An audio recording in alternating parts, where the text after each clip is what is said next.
Il a 15 ans. Il est assis dans sa chambre. Pas d'armes, pas d'armée, juste un ordinateur. Et en quelques lignes de code, il paralyse la NASA. Tu crois que c'est de la fiction? Que c'est un scénario de film? Non. C'est une histoire vraie. Celle de Jonathan James alias Césaire Omrad, le plus jeune hacker à avoir jamais défié le gouvernement américain. Et ce que tu vas découvrir va te faire douter de tout. Jonathan James n'est pas un délinquant classique. Il n'a pas volé une voiture. Il n'a pas braqué une banque.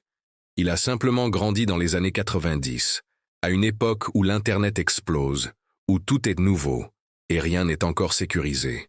À 13 ans, il s'intéresse au système Unix. À 14, il lit des livres de cryptographie pour le fun. Et à 15, il a déjà compris comment contourner les protections de certains des serveurs les mieux gardés des États-Unis. Mais il ne fait pas ça pour l'argent. Il fait ça par défi intellectuel, par curiosité, par passion. Et c'est justement ce qui le rend dangereux. La NASA prépare ses missions spatiales, et notamment le programme de la Station spatiale internationale, l'ISS. Ce que la NASA ne sait pas, c'est qu'un adolescent est en train d'infiltrer ses serveurs depuis sa chambre, en Floride, sans se faire repérer. Jonathan James contourne les firewalls. Il s'introduit dans le réseau interne de la NASA, et il accède à un fichier contenant le code source de systèmes critiques utilisés pour faire fonctionner la station spatiale. Résultat, la NASA est forcée de fermer temporairement son réseau pendant 3 semaines.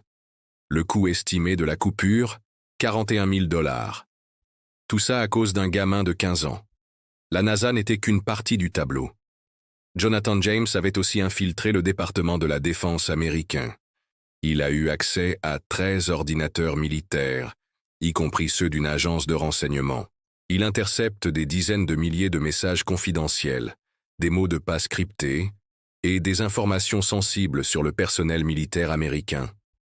Un adolescent avait entre ses mains des données classées secret défense. La question qui hante les autorités à ce moment-là, s'il peut faire ça à 15 ans, qu'est-ce qu'un adulte déterminé pourrait faire? Les autorités mettent plusieurs mois à remonter jusqu'à lui. Mais un jour, les portes de chez Jonathan s'ouvrent violemment. Le FBI, l'armée, des agents fédéraux, ils sont tous là. Son ordinateur est saisi, ses disques durs aussi. Il est arrêté, jugé comme mineur, et devient officiellement le plus jeune hacker condamné par la justice américaine.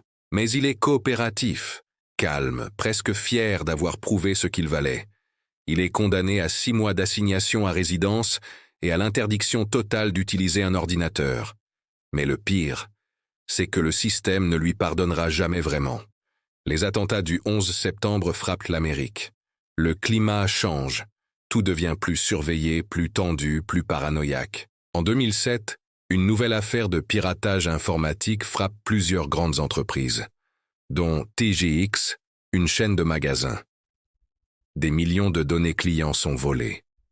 Le FBI lance une vaste enquête, et Jonathan James, pourtant non impliqué directement, est de nouveau placé sous surveillance.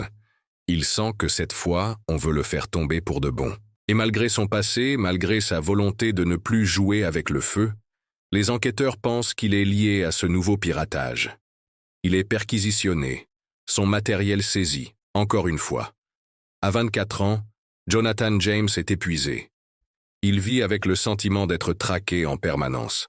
Il écrit une lettre poignante où il dit « Je n'ai pas confiance dans le système judiciaire. J'ai perdu foi en la justice. Je suis innocent, mais je sais que je serai poursuivi, condamné, utilisé comme exemple. » Le 18 mai 2008, il se suicide d'une balle dans la tête, chez lui, à 24 ans. Le génie qui avait fait trembler la NASA est mort. Pas d'explosion, pas de film hollywoodien. Juste un drame humain. Aujourd'hui encore, son nom reste connu dans le monde du hacking. Pas comme un criminel, mais comme un symbole d'intelligence, de solitude et de sacrifice. Jonathan James n'a jamais volé d'argent. Il n'a jamais détruit de données. Il n'a pas cherché la gloire. Il a juste voulu comprendre un monde que les autres ignoraient et dans lequel il ne trouvait pas sa place. Mais il a payé le prix fort. Son histoire est une alerte, un signal. sur la puissance des technologies et sur la fragilité des êtres humains derrière les écrans. Un adolescent de 15 ans a paralysé la NASA. Il a accédé à des fichiers secrets du Pentagone. Et il est mort, en pensant qu'il ne serait jamais compris. Alors pose-toi cette question.